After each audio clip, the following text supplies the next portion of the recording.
Hey there, everyone, and welcome back to Mysteries of the Mind, a true crime podcast hosted by myself, Daphne St. Clair. And Preston Knight. Today, we're kicking off Season 3, in which we're discussing a tale known only by the biggest true crime enthusiast, the case of Dr. Love. The Dr. Love case is really obscure because up until now, there wasn't much to discuss. For those who don't know, Dr. Love was a psychiatrist at a Willow Waters psychiatric hospital in Philadelphia who ran away with one of her patients in the 1950s, shortly before the hospital shut down. Because of the controversy, the asylum conveniently lost all materials related to the case, and they took great pains to cover it all up, including the names of everyone involved. But you guys are in for an exclusive treat because I managed to get my hands on all the sealed documents. So this season, we are publicly unveiling all of the names, records, and sordid details for the first time ever. As always, we remind you that true crime can be very intense, and that we do not believe in sugarcoating reality. Viewer discretion is advised. Stay tuned for our deep dive on Dr. Love.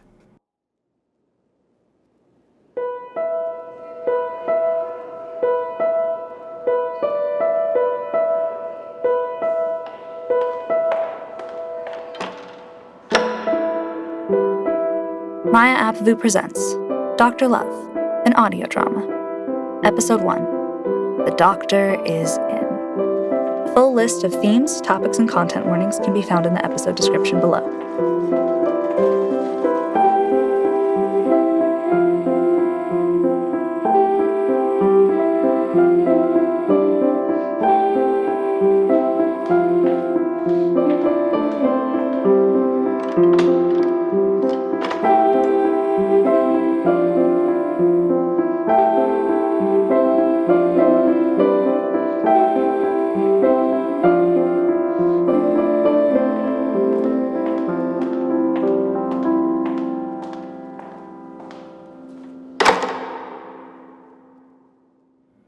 The Dr. Love case is one of those infamous cases that has been so fascinating because of how little we know. It's been the source of a lot of speculation, and many people have their own theories of what went down. Here's what was known. A doctor, whose identity was covered up, took special interest in a patient of hers. This doctor had faced a lot of discrimination and hardships as she was a relatively young female psychiatrist in the 50s. So it's thought that she maybe wanted to prove herself by making a breakthrough with this patient. She's been nicknamed Dr. Love because in 1954, she falsified documents in order to discharge her patient, and the two ran away together. Ooh. Very little is known about the patient herself. No name, no diagnosis, nothing. All we know is that her original diagnosis was dismissed by Dr. Love, and that they were working to figure out what was actually going on with her mental health. Interesting. When the two ran away together in 1954, it was immediately a huge scandal. The asylum was already going through a big reorganization. It was about to be turned into a nursing home, but the reputation was destroyed by the news that a doctor and a patient had run away together, especially two women. The asylum covered up as much as they could in the hopes that things would blow over, but they delayed their reopening. And the dust took too long to settle, with families of other patients bombarding the asylum for an explanation, and the asylum was forced to shut down. The building still stands in Philadelphia to this day. I think this case is so interesting, particularly because we don't know what was going on with the patient herself. So, so many disorders were undiscovered or undocumented at the time. Who knows what she could have been struggling with? I'm more interested in the relationship between the doctor and her patient. This was the 50s. It was not at all socially acceptable for two women to have a relationship.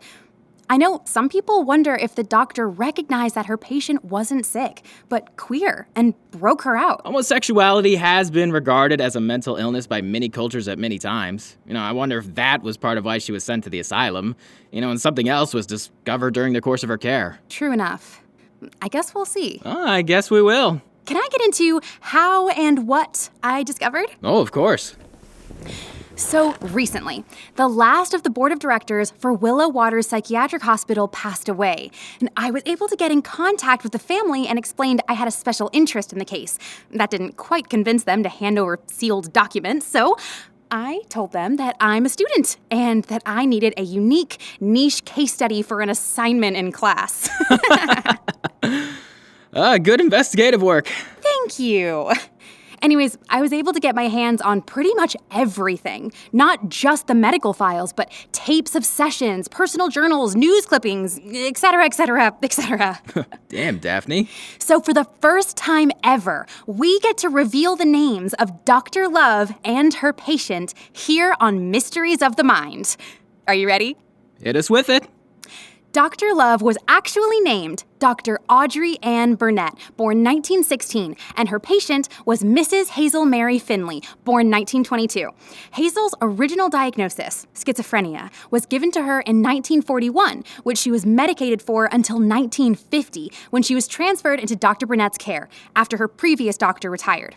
Dr. Burnett quickly took Hazel off those medications and threw out that diagnosis, and spent the next 4 years working with her on her mystery disorder. Now, we've been talking for a long time, and we know that's not what you came for. Well, I mean, it is. Right, you know that's not all you came for. You want to hear the recorded sessions between Dr. Burnett and Hazel. And you will, right after these messages. Do you have a story that isn't working? Do you need a fresh set of eyes on your script? Try getting a screenplay analysis. Receive detailed feedback on your feature, TV, short film, or audio drama screenplay from professionally trained writer Alex Clark, aka Dr. Love Story Editor, aka me. For more information, such as my rates, resume, and testimonials, email me at comedywizardnovowels@gmail.com. That's CMDYWZRD@gmail.com. Or you can check the link in the episode description.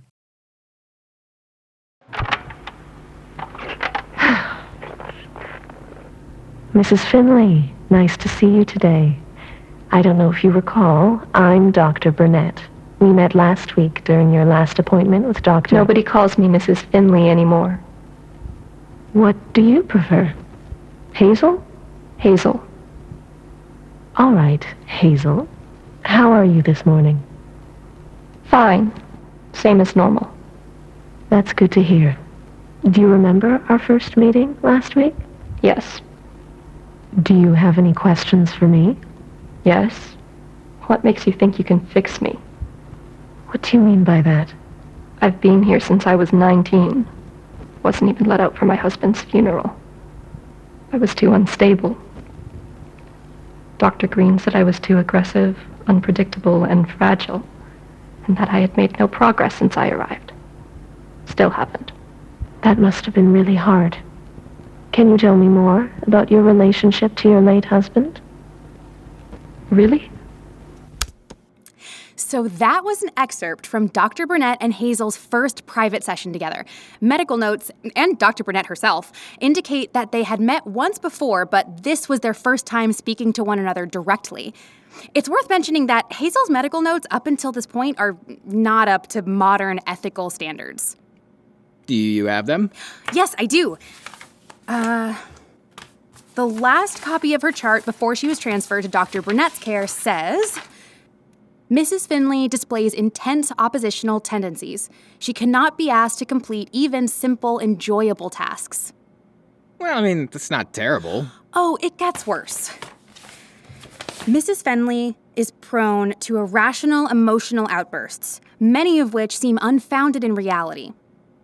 One of Dr. Green's notes goes on to claim that when Hazel learned of her husband's passing, she was totally still and barely reacted. And then the next day, when a nurse went by to give her medications, she had destroyed everything in the room, including keepsakes from her husband.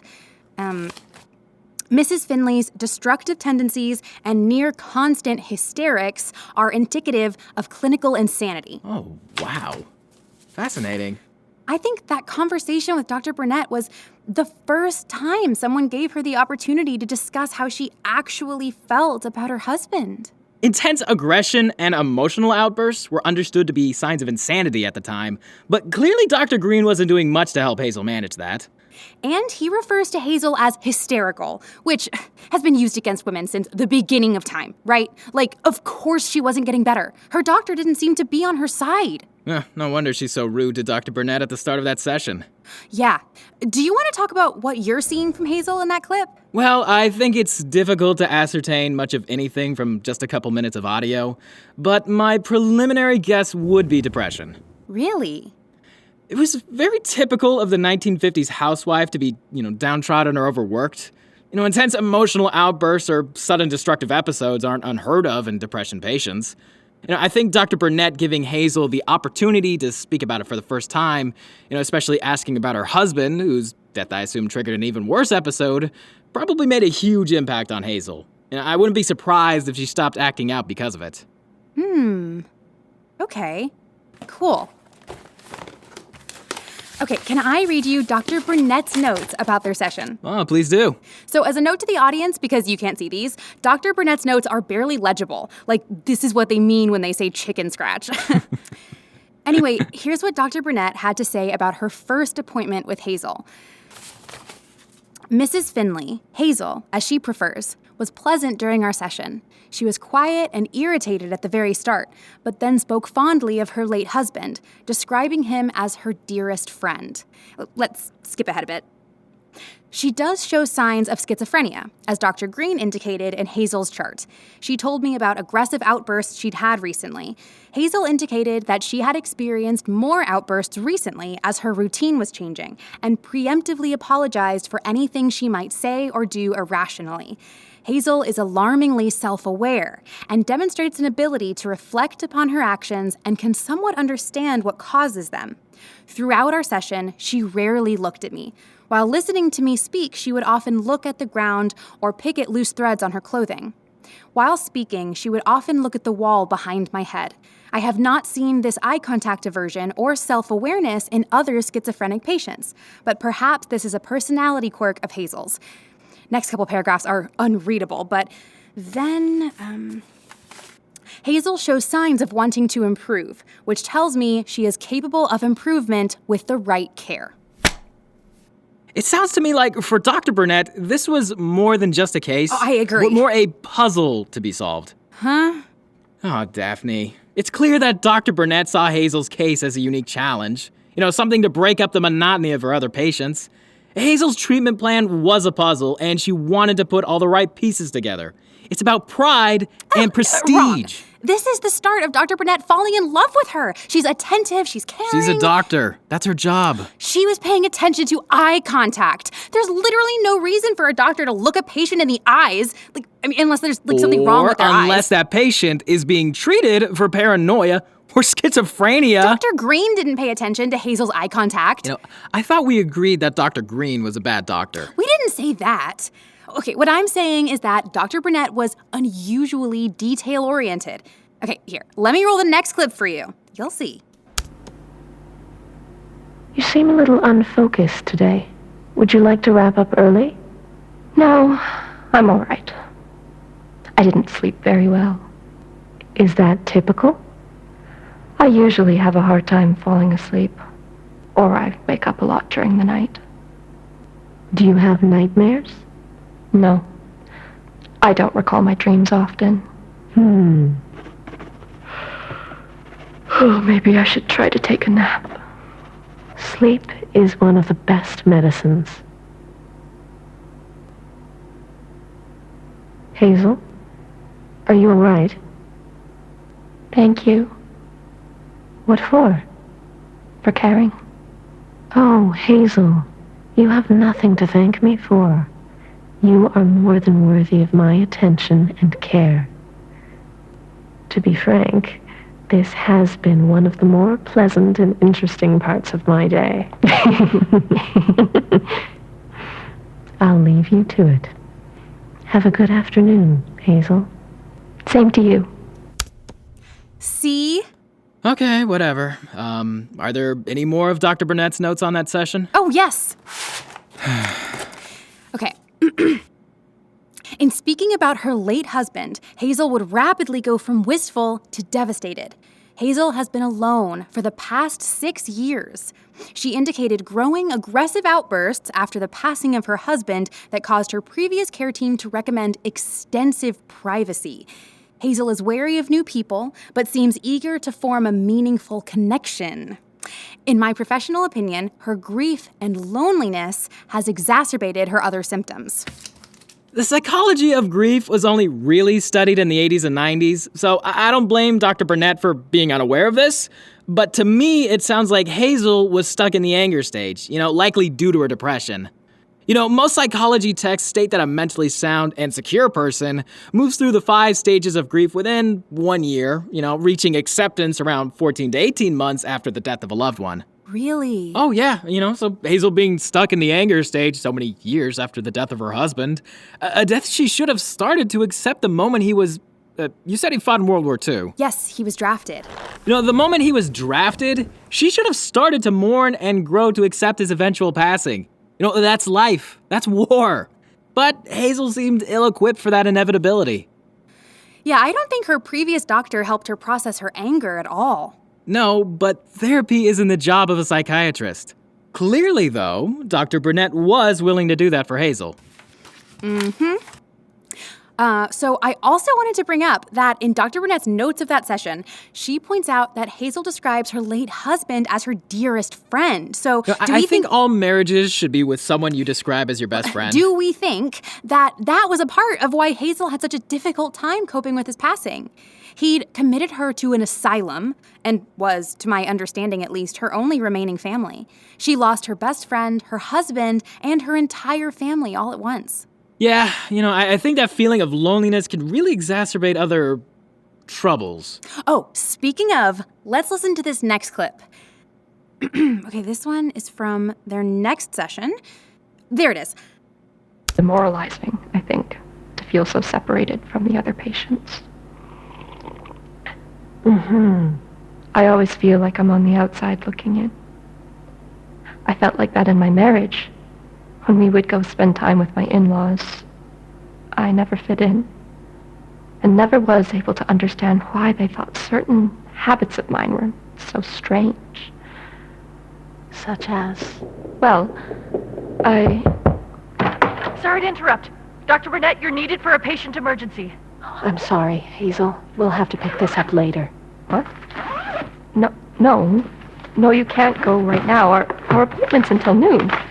And it's only 11:30. I'm sorry, Hazel. No, you can't interrupt. Why is that patient more important than me? She's not more important, dear. She's just... Be quiet! Hazel, what? Hazel, no!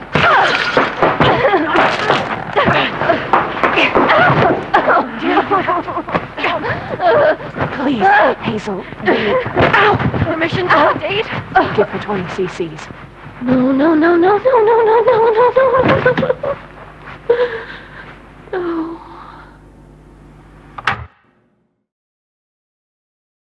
Need a sound guy for your project? Ken Kosowick is a Canadian-based audio engineer, sound designer, and composer who works on films, music, video games, and podcasts like this one. If you're interested in working with him, check out the link in the episode description to learn more and get in touch.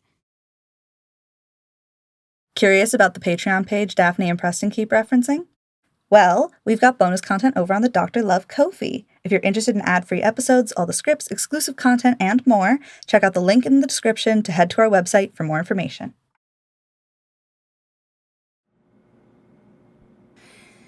Welcome back. So that was a pretty intense clip. Yeah, it really makes you feel for her. I think having your doctor ripped away from you in the middle of pretty vulnerable moment would that'd be jarring for anyone, especially someone like Hazel. Well, and I think especially if your doctor clearly really likes you, it's like... I don't know if that's the case. Well, I've already been over all this information, and this is your first time hearing it, so... Go ahead. As I was saying, I think coming off of their last session where Hazel had basically just been told she's Dr. Burnett's favorite patient, That's not... I think it's normal to be hurt. But she did have an extreme reaction. She did. Again, I think Hazel was suffering from an intense depression, definitely intensified by her isolation and grief, and she was forming a connection for the first time in a long time, it sounds like. 100%. Hazel was opening up, essentially, about her struggles with finding real connection or a sense of belonging. Dr. Burnett had told her, I think to help her ease into their therapeutic relationship, that she was pleasant and interesting. And let me finish, Daph. I think that Hazel's sense of safety, which was new, was interrupted. And she clearly doesn't have great coping skills, so when that's interrupted, she has a meltdown. Is that typical of schizophrenia? I guess so. Or depression? I think it's typical of someone who spent the last decade isolated in an asylum with no friends or family, to be candid. But yeah, I think her depression made her a bit hysterical. All right, well, what's actually important here is what happened in their next session. How are you today, Hazel?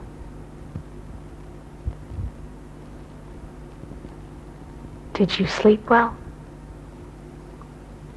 I slept like I was sedated. I'm very sorry about that, Hazel. I think giving me a child's water cup is awful. Yes, I know. I'm sorry, Hazel. I thought it best to make sure there were no hazards for our session today.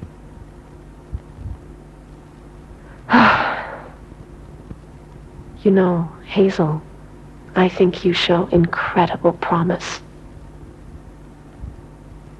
I've asked for a lighter caseload, fewer patients, so I can spend more time working with you. I want to give you the best care possible. You did? I did. It'll be a couple weeks before I'm able to actually spend more time with you as I wrap up on those cases and get patients transferred over to other doctors. But starting at the end of the month, we'll be able to spend more time working with each other. How does that sound, Hazel? That sounds very good. I'm sorry I flew off the handle. I don't know why I do that. I didn't want to hurt you. That's okay, Hazel. We'll get to the bottom of it. Thank you. You're most welcome. Dr. Burnett's notes from this session also state... Hazel was very fidgety when I entered the room. Her nails had been picked down to stubs, and she had several small braids in her hair. She once again avoided eye contact with me, preferring to look behind me or at the floor. However, fascinatingly, once I informed her I'd requested a lighter caseload, she calmed down.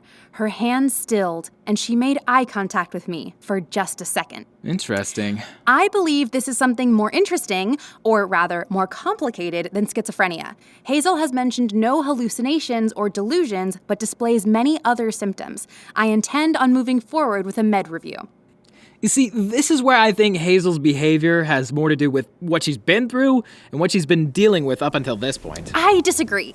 You heard her voice get all soft and thankful in that clip. I think she got possessive when Dr. Burnett had to leave, and, Oh my God, stop moving.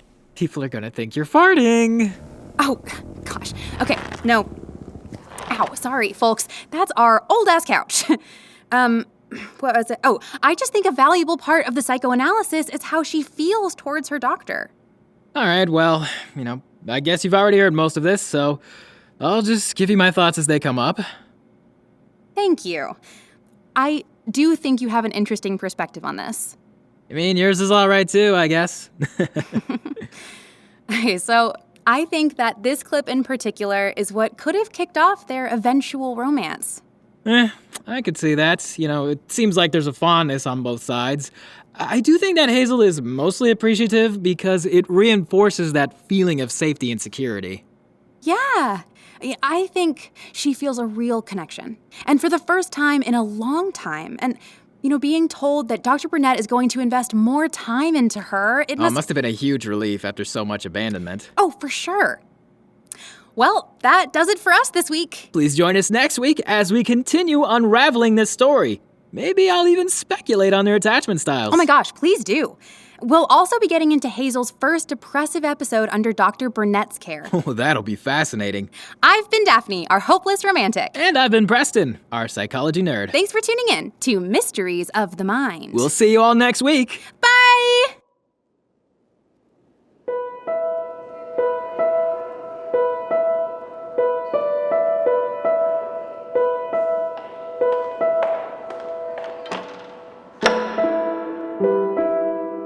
Dr. Love is written and directed by Maya Appavoo and produced by Maya Appavoo and Monica Gate. Starring the voice acting talents of Madeline Harsh as Daphne, Jacob Martin as Preston, Abby McDougall as Dr. Burnett, and Emily Lizotte as Hazel. Additional voices by Cleo Birch. Post-production management by Monica Gate.